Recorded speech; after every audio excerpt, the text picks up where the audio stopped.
I might bring in a duck next Toby. time. I don't know. Toby, man. How's it going with Toby? Toby's Never mind. I want to dead. ask about it. Toby's dead. How you feeling about Toby? You okay? Toby's dead.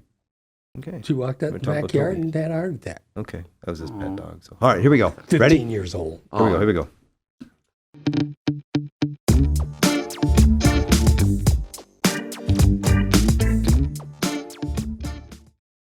Hello again, and welcome to Relatively Speaking. I'm Mark Heckel, and this is my brother Bill.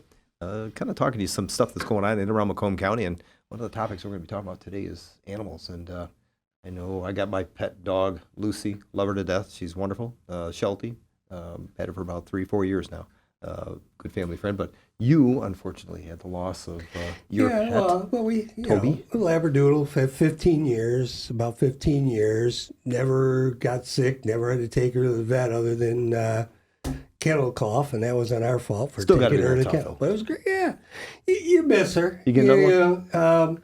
We'll see. A dog takes a lot of work. I It think does. we're going to find out. Dogs require a lot of attention, but, they're the only ones that still meet you at the door. So do kids, but your kids are out of the Out of house the now. house, but the dog was, when your kids become teenagers, they Both don't meet you at the graduate. Well, door one anymore. just graduated U of M. The other one is going to graduate in a year, 2 years. Yeah, we'll see. Okay, all right. You're going to have She's that, having fun. the empty nest. You're going to need a puppy. And so, with that being said, we've got a great guest here today. Actually, a gentleman who runs our animal control. Jeff Randazzo is the chief of our animal control here in Macomb County. And just a quick intro to him. I had the fortunate opportunity of hiring someone in that capacity. And we did a search. We were looking around for somebody that would qualify and be the best person we wanted to put in there. And interesting enough, a friend of mine, Ken Solak, was a sergeant over at Sterling Heights, and he personally called me and said, "You need to take a look at this guy." He worked for Sterling Heights, Jeff did, and said, "You need to have a conversation. This guy is top shelf and one of the best animal control officers he's ever come in contact with." So with that, myself and Mark Deldon, my deputy executive, met with Jeff out at a Panera Bread. Unbeknownst to the city of Sterling Heights, we could talk about that now. Unbeknownst to them, we decided to have this conversation with Jeff, and so we met with him. And I think I've told you this before. After about a good maybe 45-minute conversation, Jeff left, and I looked at Deldon and I said, "That is the guy. We are going to be hiring him because he, without question, cares about animals, but also understands how to help us do a better job here in Macomb County." And with that, we've never looked back. We've never regretted having you there as the chief of the animal control here in Macomb County. Well, I thank you for taking the opportunity and a chance on me because it means a lot to me. And, your support does too. So we couldn't do it without you. I'm just going to say world renowned. I mean, everybody knows about Jeff Randazzo, and I mean, he's endeared by many of these different organizations, some that you've introduced me to over the years that I wasn't as familiar with, but we've come in better contact, and I think our shelter does a phenomenal job of not only caring for individual animals, but also some of the issues that we were confronted with the no-kill and Right. shelters. And so with that, Jeff, what your background? I mean, what got you into wanting to be somebody who cared about animals? When I was working for Sterling Heights, I just really felt passionate that there's something bigger out there. Like there was a bigger platform that I needed to be on to make a difference. I really felt like I was making a difference in Sterling Heights, and I was very thankful for the opportunity that they offered to me. But then when you and I, were speaking about operating the county animal control, I thought, wow, we could, together, all of us could really make a really big impact, with your support and, our best practices and the programs that we can introduce. We really did need it at that time in Macomb County. And so to me, I thought, this is the right platform. This is where I need to be. And I think it proves it. I mean, we're at a 95% save rate. And I've come to realize, over the years, the two things people care most about are their kids and their animals. I mean, those are probably two of the things that are most near and dear in society. And, every time there is an issue dealing with animals, people get very emotional about that. And understandably, having a dog myself, but the reality is the compassion and care that you offer, but also the true understanding of the rules, the laws, how to take care of animals, not just cats and dogs. I mean, you deal with every type of animal, domestic and or otherwise, you've had to deal with since I've known you in the county. Oh yeah, we have non-human primates. We just dealt with livestock, and and I think a big piece of it is that we're implementing our best practice model ordinance. And I think it covers everything, all the situations that we see. So from livestock to dogs and cats and things like that. And I think it has to be collaborative. You know, Well, I think that we're what does doing the that. shelter do? So I think for the shelter portion of it, we try to be this avenue as far as pet retention. So that's our big focus since the pandemic is how do we, bridge this gap for pet owners that did not have accessibility to veterinary care. And so with grant funding, so over $60,000 since 2020, and we probably helped over 65 pet owners retain their pet, so they did not have to surrender it.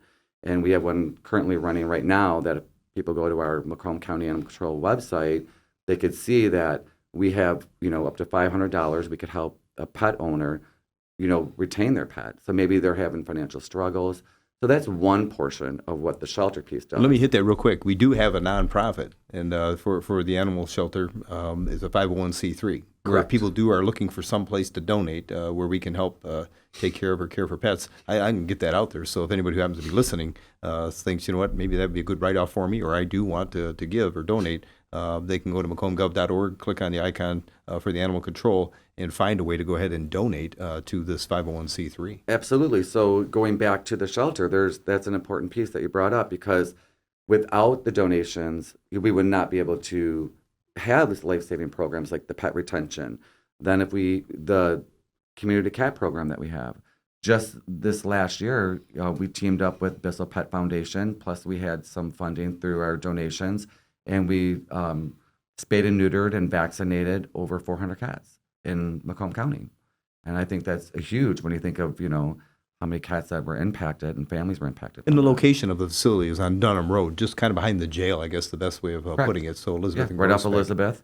Yeah. Between Elizabeth and Little. And that's where the shelter is actually at. And what about area of responsibility? In other words, where do you respond to? So we if have there's- all of Macomb County except 4 communities, which is Warren, Sterling Heights, East Point, and Mount Clemens. and the reason for that is? They have their own animal control. Got it. So all the other communities we service.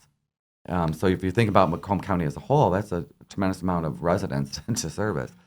Licensing. They get licensings from those communities Yep. or, Nope, right through Macomb County Animal Control, and it's online. okay. So that's online. So they just go Macomb County Animal Control, And and that'll work for any city in the county. except for the 4 communities that we do not service. Right, that's Yep. what that's Yep. what I They was have their own getting to. licensing restriction or requirements. And Correct. Yeah, okay. So all our service area, we just go right online, and it's the only tag in the state of Michigan that's a smart tag. So it has a GPS capabilities on it too. And are people, do they accept that? Is that something people are doing more of? You seeing that right now? Oh yes, yep. Okay. So I definitely think because it's a smart tag, Okay. and it has those GPS capabilities. Plus, if you had a smartphone and you just opened up your camera and it has a QR code on the back of the license, you could just open up your smartphone to the camera. It'll scan it, and then it'll actually give you the profile of the dog owner. So the finder can actually call the dog owner or the pet owner, and they could actually call. And the goal is to kind of not bring the animal to animal control, Oh, right? So okay. that the finder can actually bring it back to their house. Making those connections on their own. Right. Okay. So you've dealt with some very interesting cases. I mean, since I've known you, some Yeah, of the stuff has definitely. been pretty sad. Some very difficult cases. There are. The hoarders, the people Right. that are bringing in too many animals. You got some of these people at the puppy mills and those concerns we have seen over the years too. What are some of the more recent ones you're dealing with? I got to say, because I know the one is about that pig we brought in. That Yep. was So we just sad. had a pig that we took out of a cruelty situation out of one of our cities that we service, and that poor pig did not see outside for 5 Was it years. Charlotte, was it? Charlotte. Big, Yeah, she had big. That thing really was huge. overgrown hoofs, and we do have our story on our Facebook page. But so we took her to Dr. Kraus, and thank God he helps us out, and he trimmed her up and vaccinated her and got her in better health. And then so just recently we actually found a home for her, permanent home, and they actually happen to have the same breed of pig that Charlotte is, which is the Juliana pig. And it was just really interesting because they're, to me, they're not your typical pig, right? So I just thought it was really interesting. And then we just transported her last week, and she's doing great. So they take care of the hoofs? I mean, has it been fully taken care of, or they have to do it in phases? So we did it in stages. Okay. And it's because of the length on them. Okay. If you're able to visually see the podcast right now, you're going to be able to see some of those photos up on the screen here. I mean, it's actually pretty sad when you It think is. about the extent of You know, It is how sad, they let and- this care go for this pig. Right. And it's preventable, right? So it goes back to the whole pet retention grant and things like that. There's help out there, so you don't have to let animals suffer. What do you think? Somebody actually thought, okay, oh, it's a cute little pig, brought it home, and then all of a sudden it just kept growing, and they just realized, they didn't realize this should not be in this house. They just continue to keep it in that house. Right. I think when people, buy them, like you said, they purchase them, they obtain them somehow, and they're cute little piglets, and they're adorable. Well, they're probably sold under the pretense that they're teacup, they're going to stay small. Well, that's not true. Never the case. Right. Never does, right? And so now we have, a 300-pound pig. And then it's like, how do we get this pig to the vet, right? If you lived in a community, especially Roseville or St. Clair Shores, how do you get this pig to the vet? You put this 300-pound pig in something to get it to the vet. So in this case, it never happens. Like the pig never leaves the house, right? And it's not even fed pig food. It's actually fed a dog food. Dog food, yeah. So Well, is there pets people can't have? yes. So, each community, we have some exotics that you shouldn't have, that are, against the law for us. So is it every community has their own ordinance or issue? Is there something statewide? In other words, it says, you can't have this. So wolf period. hybrids, I would say, would be statewide, right? So in the state of But they Michigan. keep changing that. Right, right, yeah. Right? The wolf dog, whether it's you get the wolf dog or that rule changes all Yes. the time. So, I don't know why. But so the state law is like, one can have wolf hybrids, right? Right. But then there's, ordinances out there, you can't have, non-human primates, you can't, have certain exotics, large, constrictor snakes, certain types of animals. Yeah. So our goal in Macomb County is to actually have all the communities kind of have a ordinance that would actually adopt cover an ordinance that's similar for every municipality. Yeah, so And when that's you're in a- difficult to do because they can't do it through the Board of Commission. I mean, they can do a Correct. resolution, but they can't do anything that's going to impact Right. an ordinance within a municipality. The county, difficult the for county me, can't 'cause I write a criminal. Can't Right. write a criminal. And most people don't realize that. They think the Yeah. county can go ahead and Right. establish You those type get of rules. cases where some cities, out in the country you can have chickens and roosters. Right. Right. Okay, in Warren and other you can't. All right, because that wakes people up. Right. All right, so everybody, all the communities are a little different, Right. and that's the difficulty of it. Some places, I know the DNR gets involved with feeding of, who has keeping deer. Right. Okay, and can you keep wild turkey? I mean, every place is a little different. Farther north you get, the rules get a little more expansive. That's where the state law kicks in. But the cities all have their own various rules, so it Right. becomes difficult to say a uniform rule. Right. And so right now, basically, anybody who wants to know whether they can keep a certain type of animal aside from a cat or a dog, they would have to look at their own local ordinance to make Correct. that determination whether Yep. it's legal or not. I mean, Right. is there a county rule on how many cats and dogs you can have? You can't have a county rule. No. No, I mean, is there any state rule? Yeah, it has to be state law. I know in or- the city No, there's no like state, so I think that- five, How do you determine that? If all of a sudden somebody's got too many cats in their house, I mean, how do you decide whether or not when somebody calls and says, "Oh my God, this is a mess over here in this house," and I've seen plenty that you already know. Okay, that should Yeah, I not mean, be those happening. are so Right. bad, but Right. you got But the person that wants So- 6 cats. Okay? Yeah, in some cities, so we just did this in St. Clair Shores today. So, this family moves in, they have 4 dogs, where their limit's only 3. Right. So then we have a animal welfare committee meeting, and we kind of discussed, should we let them have 4 dogs? And if we, then it's okayed through the city process. So most of all that's always handled by the local municipality. Okay. And that's a good place for it to be. And then when it comes to the shelter itself, talking about adopting pets and getting some of the dogs or cats out of those facilities, whatever. Where are you at right now? Is it full? Are we doing a pretty good Yeah, job? we just getting took them in 15 sick kittens that were dumped. out? Oh, okay. And we just did a big adoption event on the 4th. So 20 pets went home, which was great because they went to their forever homes. That night, someone abandoned 15 sick kittens. Okay. So, but I think if you look at a whole on a positive side, I mean, in 2021, we did 626 adoptions. Wow. And then we're over 300 already. So that's great. So And you we're- work with a lot of these other organizations that are out there That was the question. that provide that kind of support, rescues and We're whatnot. so lucky because we actually belong to a group, like a private group, and we all kind of share information and, who can take some of our animals, and we try to help out where we can help out too. So we were just really lucky. We took 10 dogs up to Osabo, Oh, okay. and we were really lucky that they had openings for us. And then we turned around because they helped us, and we tried to help some of our neighboring communities too. So Detroit and some of the other cities. But then again, it doesn't take long and you're full again. What's the most common breed that you're getting? I think I already know the Pit answer bull. to this. Okay, I was going to say. Yeah, I think the it's pit every bulls. shelter in the state of Michigan, organizations, a lot of pit pit bull. bulls, yeah. And Yes. a lot of, I hate to say the word controversy, but a lot of, concern or question about the pit bulls in Right. and around, communities and what they can do. And, and in fact, you just had a recent incident that We did. happened up in the north end of the county. Yeah, Richmond area. Oh my God, that was, Yeah, it's such an go ahead. unfortunate Go- situation. Do tell. Yeah, so we had and they're new, right? So the owners of this pit bull mix are new. They just lived in Richmond for like 2 weeks, and then their dog escapes their yard, and the other neighbor was out with her Yorkie mix dog, and there was no scuffle that was reported to us. But the owner of the Yorkie mix tries to grab the pit bull because she's nervous. And the pit bull has a shock collar on. Yeah, it has a shock collar Yeah. on it, and so from our understanding is that she gets shocked from the shock collar. Because the owner came out possibly and. Yeah, so I believe the owner might still have been in the house at that time, and the shock collar is going off. Oh boy. And so then this neighbor, we believe, is shocked, and then as a result of that, she ends up having a heart attack.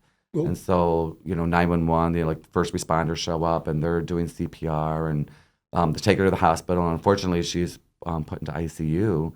And then I believe it was just yesterday she passes away. Unbelievable. Man, what a sad story that is.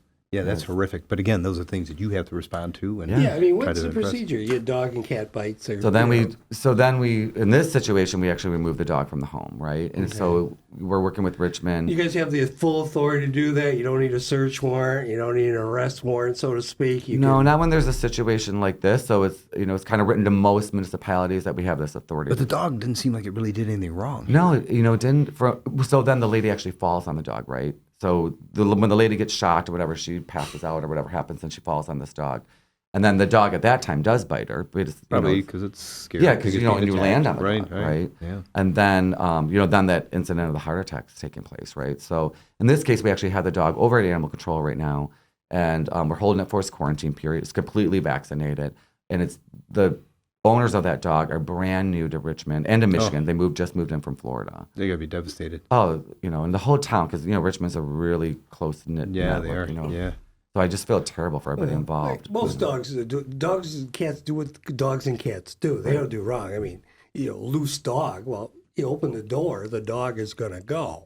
Right. All right. Except for Dog mine. sees another mine, dog. mine will not leave. Dog Mine- will go see another dog. Okay, that's just Mine will run very from the other normal. dog. They will bark Right. because I get these cases all the time. Dog Yeah. barking, loose dog. Right. Bit somebody that stuck his nose in their face. Yeah, okay, but gonna they're happen. not doing but there are wrong. some aggressive dogs. I mean, I've seen yeah. it. You've seen it out there. Oh yeah, situations. there's definitely dogs that have done bad, and so the argument could be, is it because of the way they're raised or whatever? But I think if we just stated the facts and you're like, this is what happened, this is what we know, and so then in those cases, we do remove the dogs and we do go to court. Well, who makes the decision that quote unquote it's a bad dog? We're gonna neutralize it, so to speak. So I Who think makes it's a that call? choice. We work with whatever local law enforcement agency we're working with. So it could be, our own sheriff's department, or, we obviously Service Shelby and other places that have their own local law enforcement. So we try to work together on it because it's an important piece whenever we're making big decisions like that. But in most cases, when it's a serious situation, we're going to remove the dog from the home, Okay, just so we can investigate things. and then at some point, sometimes they get euthanized. Correct. All right, who makes that call? Usually that's done through the judicial system. Okay. So You're letting you're me going to do make it? that. Yeah, you're going to make there that was, decision. I mean, Right. I'm We're going to put hate that to on say this you. to people, but there was always there was one of the rules is don't ever kill a dog, and I'm Right. like, no, if it does something wrong, it does something like this, Right. I own a dog, I had a dog, it's like, It But- depends. I guess it depends on the circumstances. And then when it comes to situations where you've got a dog that's ailing, in other words, it's not a court-ordered, Yeah, so we do humane, like pet owner, owned pet, humane euthanasia for them. But do you do that if somebody says to you, "Hey, my dog has got cancer, is dying, it's awful"? Do they bring it to the shelter to Yes. have that done? Yes, Okay. and we want to provide that service. And it was really kind of controversial at one time, right?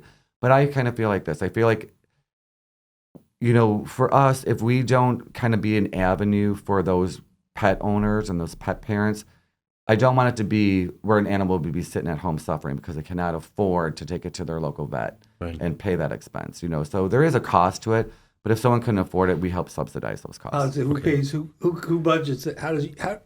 Who pays for that? How is that budgeted? So usually, the pet owner is going to pay for it if we can. If they can't, then we have our, nonprofit. That's why we always try to get people to help us with that because we try to subsidize those costs too. Okay. Yeah. If, we want the. Well, I take mean, care of with the Toby. Toby passed away, and you noticed it after she passed away. You didn't take her someplace because you Well, realized she was rushed to the vet, Okay. and then You found that she was deceased or something to that effect. yeah, Okay. died in the car. Okay. So, but now you get situations where somebody Sorry, realizes, Sarah. the dog is full of cancer. What do we do? Some people, I guess that's part of the, you would probably understand that emotional connection between the dog and the owner, as well as the owner and the dog.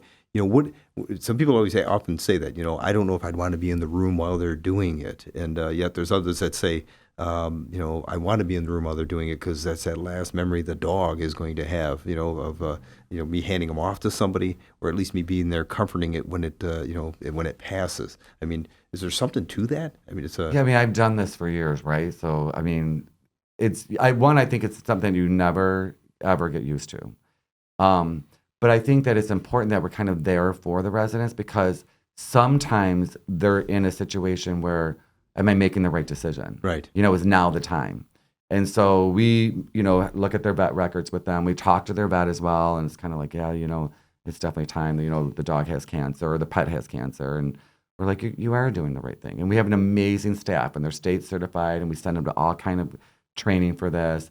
And they're in great hands. Yeah, and you could say that because you're running the show, but I'm going to say that because I've seen what goes on over there. You're absolutely 100% correct. I mean, the folks that are over there are very compassionate and they do care. And they would never make a call like that if they didn't truly believe that the animal was suffering. Right. That I'm convinced of.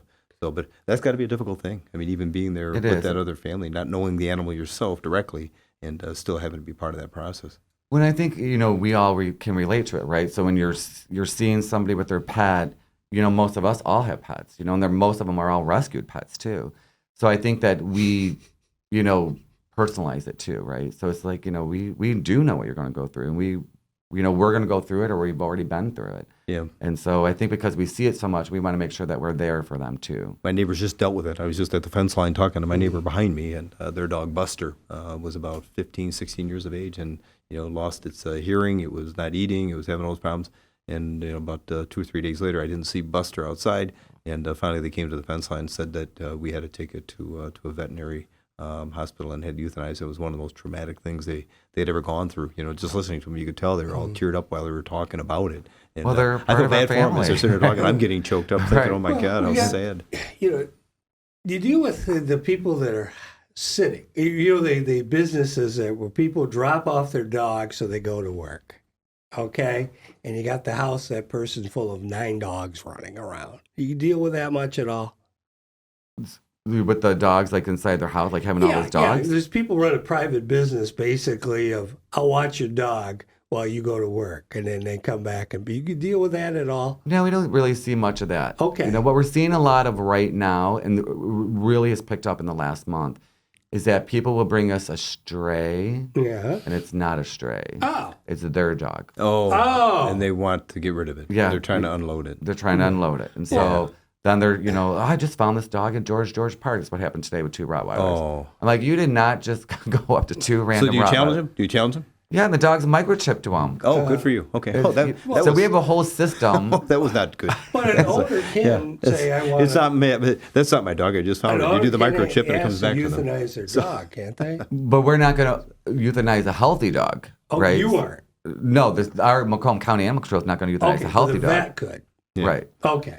But we Yeah, can't- but a vet would not do that either. Right, well, hey, we can't end on the On a negative euthanization note. note here. So No. again, we got some good things. Right. We got some good. We got some good dogs things that and are cats happening. outside. And, So we we're do have a 94% save rate, so I think that's important. That's important. And we're definitely on much different than prior to your becoming the director of that animal shelter. Yeah, we're number 1 in the state now. We were number 1 in the state for the worst animal So number control. 1 in the state because we had a high kill rate, and now we have one of the lowest kill rates. So Yes. again, credit to Jeff and his crew for that. But I think more exciting than that, even though it's not talked about, is we're going to be moving forward. There's some major facility construction projects we're working on right now. The Marine Division, that new facility over there, working on our central intake and assessment facility, what we're doing with our Health and Human Services facility and the Health Department. But also, one of the things on the agenda is the expansion and reconstruction of a facility for animal control. We're looking for a lot of public support on that. So if you're an animal lover, make sure you keep pushing the public officials, county commissioners, and others into that direction of making sure we do something that's going to be substantial for the care of animals here in Macomb County. And also, as Jeff had mentioned earlier, we do have a nonprofit. You can go to macombgov.org and click on the animal control icon there to find out a little bit more about not only what's going on with animal control, but if you feel like there's a need to go ahead and give, that nonprofit is one that will continue to give to our animals. So with that being said, I want to thank everyone once again for tuning into Relatively Speaking. And I want to thank Jeff for being here and telling us everything going on with animal control. So again, continue to keep you, your family, and your pets healthy.